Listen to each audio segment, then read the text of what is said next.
오늘 제목이 영원히 견고하게 하리라. 네. 아까 음화정 한수 집사님의 기도 중에도 잠깐 그런 내용들이 비쳤습니다만은, 소련의 우크라이나 침공으로 인해서 유럽이 깨어나고 있다. 저는 그렇게 생각합니다. 2차 대전 후에 소련이 동유럽 침공으로 공산화가 됐어요. 일부 국가가.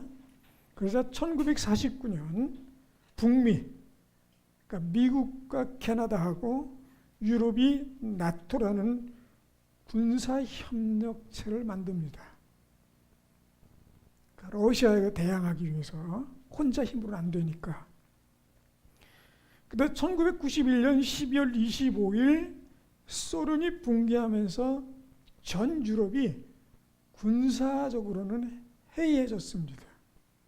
이제 위험이 없어졌다. 이렇게 생각했습니다. 그래서 현재 유럽은 외형적으로는 전투 무기나 장비가 상당히 신형입니다. 그런데 결정적으로 군인이 없어요. 징병제가 아니에요. 그래서 군인을 모집할 때 어려움을 겪습니다. 그러니까 유럽의 군인 수가 현역 162만 4,800명, 예비군이 111만 3,500명, 총 합해서 273만 8,300명. 러시아에 훨씬 못 미칩니다. 물론 숫자가 많다고 좋은 건 아니에요. 이 전 세계에서 군사수가 제일 많은 나라가 어디냐? 북한입니다. 무려 949만 5천 명. 그 다음으로 군사가 많은 나라가 중국이에요. 그 다음에 세 번째로 군사가 많은 나라, 감이 오시죠? 예, 대한민국. 무려 679만 5천 명. 그러면 군사수가 제일 많은 북한하고 미국하고 붙으면 누가 이길까요? 게임이 안 되겠죠? 제 예측으로는 3일 안에 북한은 깨진다. 저는 그렇게 개인적으로 생각합니다. 근데 미군은 군사수가 230만 명 정도 됩니다. 그러나 워낙 군사 장비가 뛰어나고 훈련된 군사가 많다 보니 다른 나라하고는 게임이 안 됩니다. 중국이요? 까불까불 되는데 어림없습니다. 자, 장비도 우리 대한민국이요, 대부분 신형입니다. 6.25 때 우리 군인이 쓴 노트를 하나씩 줬어요. 메모지에. 그치? 어떤 군인이 쓴 노트에 이런 내용이 있습니다. 우리에게도 대포나가 전차가 있었으면. 그때 우리는 하나도 없었거든요. 근데 북한군이 소련제 탱크나 전차를 밀고 들어오는 걸 보면서 얼마나 허무한가를 느꼈어요.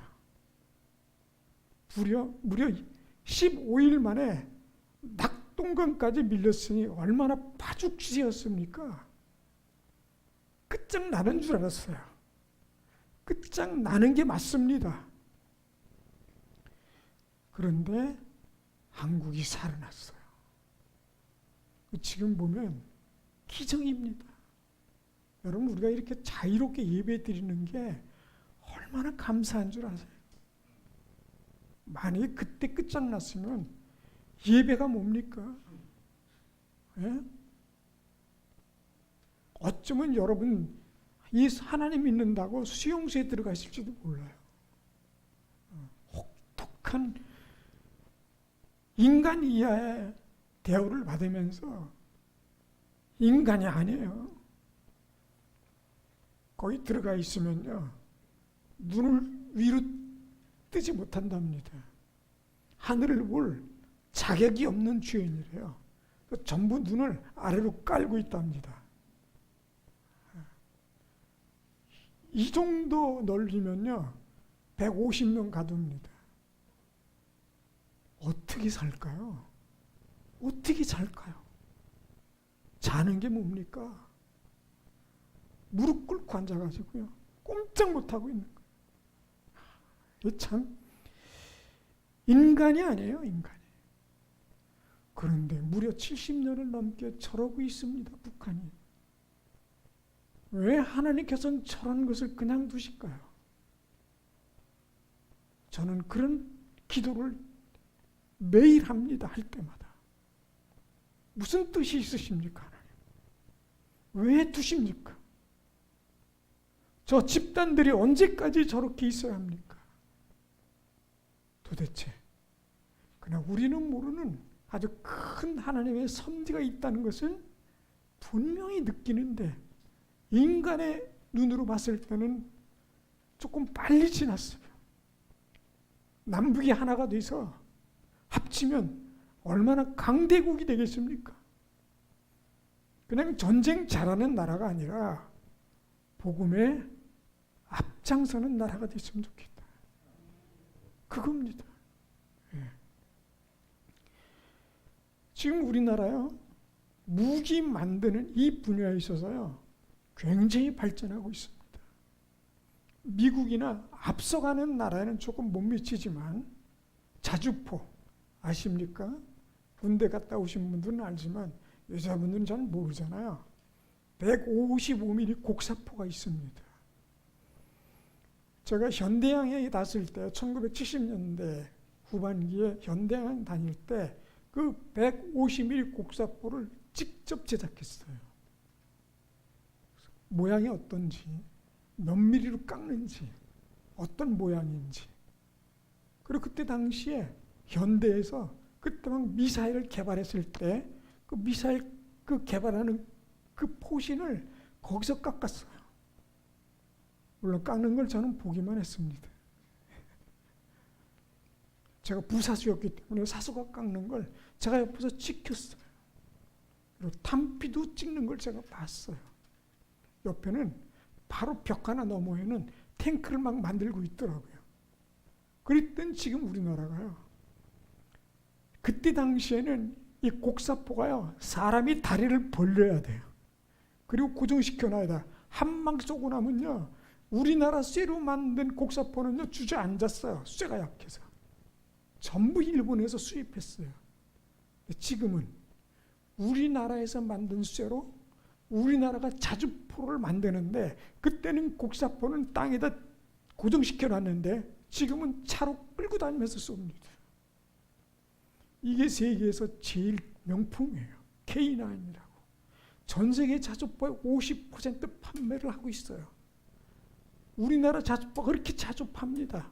참 사람 죽이는 걸 잘도 팔아먹어요. 네. 근데 많이 팔면 좋은 거예요. 근데 최근에는 전투기까지 개발 상황에 뛰어들었습니다. 66% 국산하니 85% 국산하니 또는 제트 엔진을 개발하니 지금 그러고 있습니다. 곧 이 7월 20일 정도면 우리나라에서 만든 KF-21이라는 전투기가 처음으로 날아오릅니다. 지금은 도로에서만 달리는 연습을 계속하고 있어요. 여러분 보셨지만 누리호가 인공위성을 쌓으렸지 않습니까? 그게요 다 미사일 비슷해요. 그 미사일과 똑같답니다. 대신에 위성은 액체 연료를 쏘지만 미사일은 고체 연료를 쓴답니다. 우리가 아직 넘어야 될 장벽은 있지만 아마도 곧 개발되지 않겠나? 우리나라 사람도 특성에 그냥 두질 않아요. 기술 안 줍니다. 절대로 안 줍니다. 근데 그거를 이 한국 사람이 눈치 하나는 끝내주거든요. 이게 그냥 멀쩡히 서 있는 거 그거 봐도 아 저게 어떻게 만들었겠다 추측해서 만들어가는 겁니다. 차근차근 하나씩. 참 그래도 잘 만들어요. 그리고 전투기를 지금 1호기를 제작했고요. 2호기, 3호기, 4호기까지 거의 제작했습니다. 8호기까지 만들 때 이미 공장을 스마트 팩토리, 로봇을 이용해서 자동으로 조립하고 있답니다. 그게 얼마나 굉장한 일인 줄 압니까? 하나님께서 왜 우리에게 이렇게 만들어 주셨을까요? 한편은 어떤 아쉬움이 있냐면 제가 가끔 누가 얘기할 때 그런 얘기를 합니다. 만약에 우리나라가 신라가 아니라 고구려가 통일했다면 만주를 그냥 우리가 가지고 있지 않았을까? 그런데 신라가 당나라하고 연맹을 해서 이 고구려를 말아먹었잖아요. 그리고 두만강 일대 그 일대를 다 당나라에 넘겨버렸어요. 그리고는 그 이후로는 계속해서 중국에 종속돼서 살아왔던 부끄러운 역사가 있는 거예요. 물론 어떻게 보면 역사의 아픔이고 정치인의 판단 실수일 거예요. 그런데 우리가 조금 더 보면 하나님께서는 왜 우리에게 이렇게 작은 영토를 허락하셨을까? 성경은 이렇게 말씀합니다. 하나님께서 모든 나라에게 경계를 정하셔서 그곳에서 지내게 하셨다. 왜 우리에게 이렇게 작게 허락하셨을까요? 왜 하나님께서 이스라엘의 나라를 광대한 나라로 만들지 않으시고 그렇게 작게 허락하셨을까요? 그런데 지금 이스라엘을 무시할 나라가 있습니까? 저는 하나님께서 우리 이 나라도 작지만 하나님의 섭리가 있으시다라고 생각합니다. 그럼 우리는 뭘 어떻게 해야 될까요? 왜 유럽에는 지금 전쟁 기운이 그렇게 막 쫙 퍼져가고 있을까요? 나토는 유럽은 미군이 빠져나가면 아마도 러시아가 침공할 때 아무도 대항할 수 있는 나라가 없어요. 그냥 탱크만 한 대 굴러가도 그냥 항복하고 말 나라가. 왜냐하면 유럽에 있는 나라 중에 군사도 없고 무기도 없는 나라가 여러 나라입니다. 조사를 해보니까요. 탱크도 없고 그냥 총은 몇 개 있을 것 같아요. 전투기도 없고 탱크도 없고 완전히 유럽이 손을 놔버린 겁니다. 이제 소련이 일어나니 유럽에서도 이래서는 안 되겠다. 우리가 다시 일어나자. 깨어나고 있는 겁니다. 중요한 것은 유럽에 있는 교회가 너무나 많이 부패했다는 거예요. 이미 많은 나라가 너무 부패해서 저게 교회인가? 라고 생각할 만큼 부패했다는 거예요. 아마도 하나님께서 영적으로 깨어나게 하시기 위한 하나의 방법을 선택하신 거 아닐까? 라는 제 나름대로 추측을 가져봅니다.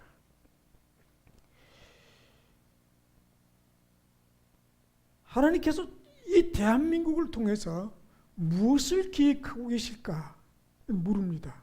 근데 우리나라를 좀 더 생각해 보면 조금 더 설명 붙여보자면 여러분 우리나라가 군사가 679만 5천 명이라고 그랬는데요. 이것은 현재 현역군인 그 다음에 전쟁 시 즉시 동원할 수 있는 예비군 그리고 준군사 조직 이걸 합친 겁니다. 그걸 한번 여기서 보죠. 남자가 셋입니다. 네. 여자분들은 빼고 군대 갔다 오셨잖아요.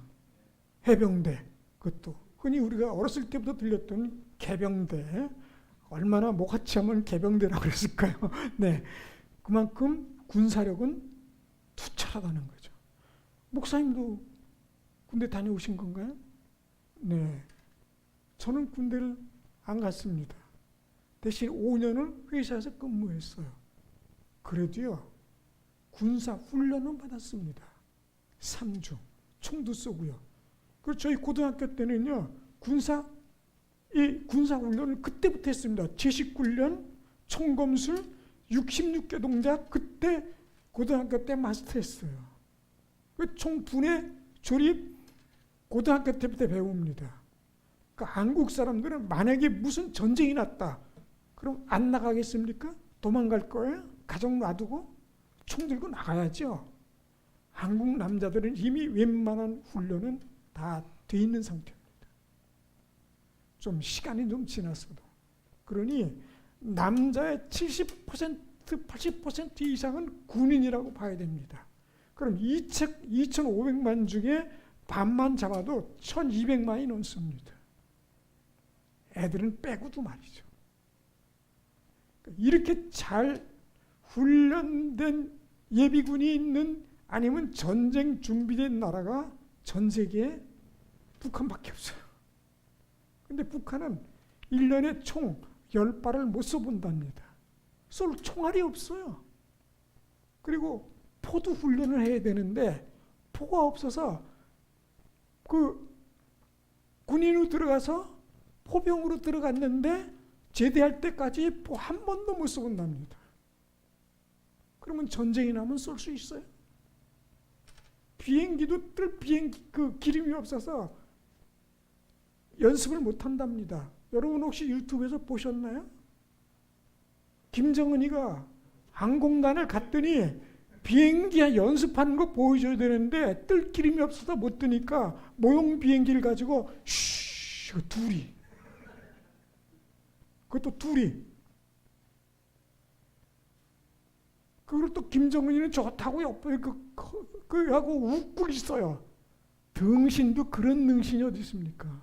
또 그걸 누가 찍었고 또 그 누가 올렸을까요? 지들이 올렸겠지. 그리고 전쟁할 자신이 없으니까 핵 개발한다. 누가 지들을 친다고? 지들을 치지. 남한이 지금 북한 칠 거예요? 잃을 게 많은데 우리는.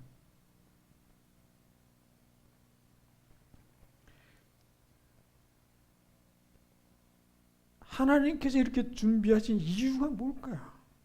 왜 그래요? 아마 남북한이 하나 되면 북한은요, 여자들도 17세면 군대 갑니다. 그리고 여자는 7년, 남자는 10년 공부합니다. 어마어마하죠. 물론 총은 못 쏴요. 군대에서 배우는 게 있습니다. 도둑질, 먹고 살아야 되니까. 양식이 국가로부터 내려오지 않아요. 그러면 어떻게 합니까? 민간을 터는 거예요. 때로 물려가서 총 들고. 예. 그리고 그거 많이 해오면 올라가는 거예요. 이게 지금 어떻게 이게 그 북한이 유지되는 게 신기합니다. 그래서 북한이 제일 두려워하는 게 뭐냐? 정보 유입이에요. 그래서 다 막아놨어. 인터넷도 안 되고, TV도 잘 안 되고, 하루에 전기가 3시간, 4시간 들어오는데 그것도 깜빡깜빡하고, 기차가 다니는데 우리 여기서 서울에서 부산 가는 거리, 여러분 KTX 타신 분 혹시 타보신 분? KTX? 어이구.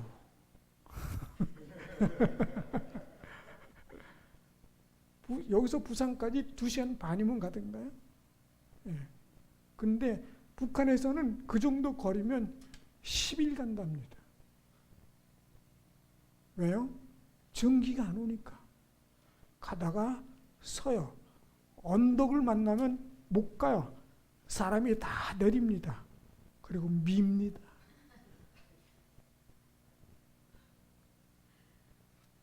그리고 언덕 올라가면 다 타는데 안에만 타는 게 아니라 그 천정 지붕까지 돈이 없으니 가긴 가야 되겠고, 거기서 밥 해먹고 그러고 사는 겁니다. 그리고 한번 자리 잡았다가 화장실이 급해서 나갔다가 못 들어온답니다. 그럼 거기서 10일을 버텨야 돼요. 어떻게 버틸까요? 이게 나랍니까? 이 전쟁이 되겠어요? 우리는 칠 마음이 없어요. 남한에서는. 쳐도 이득이 없어요. 우리는 그저 포라도 하나 날라오면 건물 하나 깨지는 게 손해예요. 이렇게 많은 나라니까요. 근데 왜 이렇게 훈련을 시켜요? 만약에 통일이 되면 전 인민의 군사화예요. 우리는 남북한이다. 어마어마한 숫자입니다. 그래서 나토에서 우리와 전혀 관계없는 나토에서 최근에 서울에서 나토 군사 확보 방안을 서울에서 했어요. 왜요? 한국에 좀 배워보자고. 어떻게 군사를 양성하고 어떻게 예비군을 훈련시켜서 그것을 대안을 가지고 있는지 우리도 배워보자. 이게 깨어나고 있는 거예요, 유럽이. 여러분, 유럽이 깨어나면 무섭습니다. 기술이 얼마나 대단합니까? 그런데 군사력으로만 나라를 지킬 수 있을까요? 여러분, 오늘 우리가 읽은 성경 부분은 어느 부분이냐면 다윗이 죽고 솔로몬이 막 왕이 되어서 그 성전을 건축하는 그 과정에서 하나님께서 주신 말씀이에요. 견고하게 해줄 거다. 자, 다윗이 나라를 견고하게 다졌어요. 근데 다윗이 나라를 견고하게 운영할 수 있었던 이유는 일단 군사력입니다. 처음에 다윗이 시작할 때 군사 수가요, 약 40만에서 60만입니다. 그런데 그가 말년에 군사 수를 확인했어요. 하나님께 원하시는 것은 아닌데 했어요.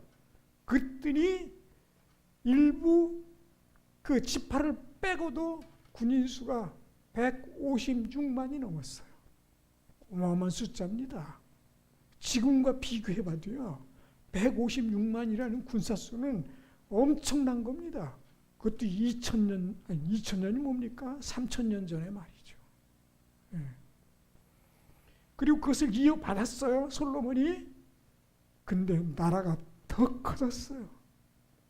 근데 솔로몬 시대의 군사수는 헤아리질 않아서 모릅니다만은 분명히 40년 통치 기간 동안에 아마 2배 이상 늘으면 늘었지 줄지는 않았을 겁니다. 군사력은 일단 쪽수가 많아야 돼요. 옛날은 특히나 더.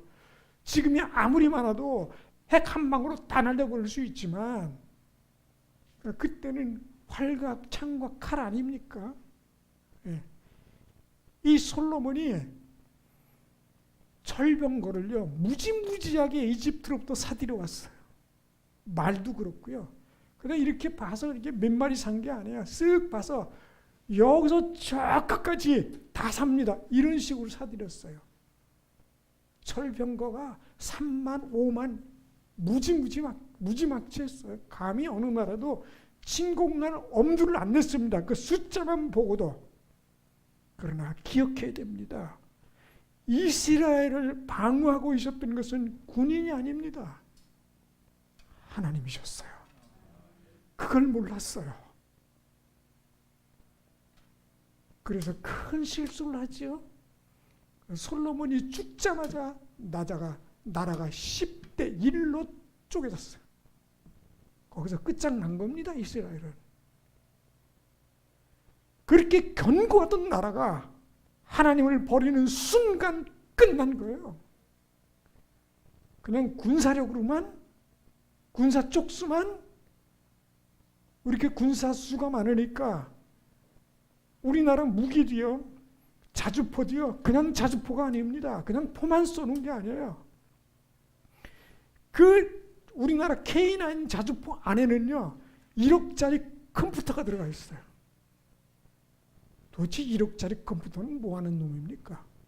그거는요 보통 자주포는 서서 쏩니다. 그러나 우리나라 자주포는요 달려가면서 쏩니다. 그 컴퓨터 그런 걸 다 계산해서 쏘는 거야. 그래도 맞는 거예요. 그러니 잘 팔리는 겁니다. 그러니까 한마디로 말하면 달려가는 대포라고 생각하시면 돼요. 달리는 그 차에 155mm 포를 실었어요. 지금은 더 긴 거를 지금 달고 있습니다. 그 포가요, 우리나라 지금 포가 50km 날아갑니다. 그런데 이제는 100개에서 150km 쏘는 포를 만들고 있는 거예요. 서울에서 쏘면 저 평양 넘어서까지 떨어지는 거예요. 무지막지한 포를 만들고 있어요. 예. 여러분 아시지만 러시아 탱크 드론 몇만 원짜리에 깨지잖아요. 그런데 우리나라 자주포는요, 포를 쏘잖아요. 그러면 맞추는 포가 있습니다. 그 안에. 우리나라 자주포에는. 그리고 그게 맞지 않아도 포가 우리나라 탱크 자주포를 부딪히잖아요. 그러면요, 능동 방어 시스템이라고 그래가지고요. 예. 그게 들어오기 전에도 폭발을 하지만, 예, 들어올 때 그걸 방어하는 시스템까지 있다는 거예요. 좀 비쌉니다. 여러분 여유 되시면 하나씩 갖춰서 안전하게 보호하셔도 가정이 예, 지역도 마감하고 예, 뭐 가격이 만만치는 않습니다만은 예, 뭐 여유만 되면 예, 그걸 우리나라가 만들고 있는 거예요. 비행기도요, 세대가 있습니다. 1세대, 2세대, 3세대, 4세대, 5세대, 6세대까지 있지만 우리는 4.5세대를 만듭니다. 스텔스기 아직 완전하진 않습니다. 그런데 이제는 조금 있으면 무인 스텔스기까지 만들 준비를 하고 있습니다. 사람이 없어요. 그냥 사람은 지상에 있고 비행기 혼자 떠서 날아가는 거예요. 자, 이렇게 준비를 다 한다고 다 끝난 겁니까? 그럼 우리는 안전한 겁니까? 가장 두려워하는 거, 우리가 하나님을 떠났을 때 하나님께서 우리를 떠나는 겁니다. 그럼 우리가 대한민국을 견고하게 되고 우리 가정에 견고하게 되고 우리 사업이 견고하게 돼서 날마다 성장하는 방법, 그게 오늘 이 말씀인 거예요. 솔로몬아, 너희가 내가 너에게 한 말을 잘 지켜 행하고 생각하고 있으면 내가 너를 견고하게 할 것이다. 여러분의 모든 가정이 견고하게 되시기를 주의 이름으로 축원을 드립니다. 이 약속인 거야. 어떤 약속이냐? 역대상 28장 7절 오늘 읽은 말씀에 이렇게 되어 있습니다. 그가 만일 나의 계명과 법도를 힘써 준행하기를 오늘과 같이 하면 내가 그의 나라를 영원히 견고하게 하리라 하셨느니라. 이때까지만 해도 괜찮았어요. 솔로몬이. 아버지가 막 돌아가시고 막 성전 건축하고, 여러분 얼마나 신납니까? 힘이 들지만 이미 다 준비가 돼 있어요. 준비가 안 돼 있어도 충분히 중보할 수 있는 능력이 있고 지혜가 있어요. 아주 뛰어난 사람이니까요. 우리는 도저히 상상할 수 없는 지혜를 갖고 있는 사람이에요. 그리고 하나님 말씀도 잘 알고 있고 이해하고 있습니다. 우리는 읽어도 100% 이해가 다 안 됩니다. 그러나 솔로몬은 다 이해하고 있을 거예요. 하나님의 섭리에 대해서, 뜻에 대해서. 그리고 더 많이 깊이 있게 얘기할 수 있는 능력을 가진 사람이에요. 근데 만약에 그것을 지키기만 하면 영원히 견고하게 하신다고 약속을 주셨어요. 영원한 경고는요, 우리의 결심에서 나오는 게 아니고, 우리의 의지에서 나오는 게 아니고요, 우리의 돈에서 나오는 게 아니고 우리 집의 아파트에서 나오는 게 아니에요. 하나님의 약속입니다. 좀 돈도 좀 없고 좀 부족도 하고 이것도 좀 딸리고 기능도 약하고 관계없습니다. 영원히 견고하고 싶으세요? 말씀을 지키시기를 부탁을 드립니다. 처음에 하나님을 믿을 때는요, 하나님의 말씀을 지키는 게 1%라고 하면 점점 갈수록 %씩 올라갑니다. 즉 하나님과의 친밀감이 높아지고 하나님 말씀을 지키는 것이 더 돈독해지는 것입니다. 그것이 세월이 갈수록, 시간이 갈수록 더 늘어나야 합니다. 그런데 어떤 분은 처음에 하나님을 믿자마자 쑥 20%, 30%까지 뛴 다음에 거기서 멈춰있는 경우가 있어요. 왜 그런 줄 아세요?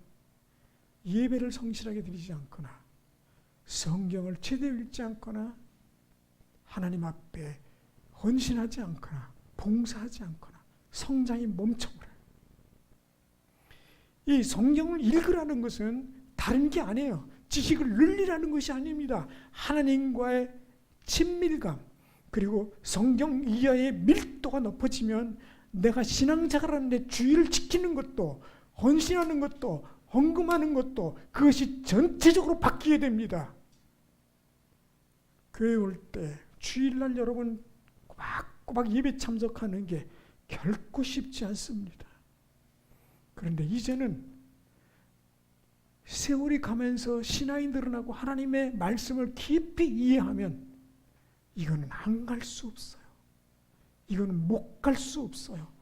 무엇도 반대할 수 없고 막을 수 없는 겁니다. 하나님께 드리는 예배는 단순히 하나님께 우리가 하나의 시간을 드리는 것이 아니라 그분과의 영적인 교제를 갖는 시간이에요. 그리고 축복을 주시는 시간입니다. 주일을 뭐라고 말씀하셨어요? 내가 너에게 축복을 주는 날이다 말씀하신 거예요. 놓칠 수 없잖아요. 이걸 하는데 왜 손해를 봅니까? 그래서 견고함은 어디서 오는가? 하나님의 약속, 그 약속을 지키고 하는 말씀을 행하는 것, 거기서 오는 것입니다. 그리고 또 주님께서 뭐라고 말씀하셨느냐? 28장 8절에 이렇게 말씀하십니다. 이제 너희는 온 이스라엘 곧 여호와의 회중이 보는 데서와 우리 하나님이 들으시는 데에서 너희 하나님 여호와의 모든 계명을 구하여 지키기로 하라. 그리하면 너희가 이 아름다운 땅을 누리고 너희 후손에게 끼쳐 영원한 기업이 되게 하리라. 여러분, 이게 뭐라고 말하냐면 선언적 약속이라고 합니다. 거기서 뭐였어요? 그리고 선언합니다. 여러분이 아멘으로 화답하는 것입니다. 선언적 약속이에요. 저도 그리 믿습니다. 그리 하겠습니다. 여기 그랬잖아요. 보는 데서와 하나님이 들으시는 데에서 계명을 지키기로 하라. 우리의 입술로, 우리의 말로 기도할 때, 말씀을 읽을 때, 평소의 생활에 그렇게 하기로 하나님께 약속하는 것입니다. 그리고 결심하는 거예요. 물론 안 될 때 있죠. 우리가 성경을 알지만 그 말씀대로 어떻게 100% 완벽하게, 퍼펙트하게, 조금도 부족하게 없이 어떻게 그렇게 할 수 있을까요? 인간은 불가능하다고 봐야 됩니다. 그러기에 우리에게는 날마다 나를 다시 우리의 정신이 새롭게 되는 기회들을 갖는데, 그것이 바로 찬송하면서, 기도하면서, 말씀을 읽으면서 우리의 입술로, 우리의 정신으로 하나님께 약속하는 것입니다. 그리고 사람들 많은 데서 나는 그리스도인이다, 나는 하나님을 믿는다, 나는 예배 때문에, 하나님 믿는 것 때문에 이건 안 되겠어, 이건 못하겠어, 이건 안 돼 라고 말할 수 있는 것이 믿음이라고 하는 것이에요. 일상 속에서의 하나님과의 약속을 선언하는 겁니다. 나는 교회를 다녀 하나님을 사랑하는 사람이야. 나는 열심히 믿어. 그런데 다 같이 모였을 때 한 잔씩 합니다. 자연스럽게. 이건 아니라고 생각하니까, 이건 괜찮다고 생각하니까, 너도 먹고 나도 먹고, 야, 다 하는데 너도 해, 괜찮은 거야. 괜찮기는요, 안 됩니다. 뿌리 뽑아야 됩니다. 저는 물론 술 한 잔쯤 한다고 해서 지옥 간다? 저는 그건 잘 모르겠습니다. 어떤 사람 말한다. 예수님도 포도주 드셨는데 왜 포도주를 만드셨지? 그리고 사람들에게 먹도록 하셨지? 그거 괜찮은 거 아니야? 예. 그럼 주님께 물어보세요. 제가 마시려고 그러는데 마셔도 되겠습니까? 제가 먹으라고 할 수는 없어요. 한국교회가 금하고 있습니다. 한국교회만 금할까요? 그럼 한번 여쭤보겠습니다. 술이 좋은 건가요? 나쁜 건가요? 참, 조금씩 먹는 예, 조금씩 먹는 건 예. 그 의사들은 말합니다. 술은 포도주 아니 그 소주 잔으로 한 잔이 딱 좋다. 그 이상 먹으면 탈락이 시작한다. 그럽니다. 예.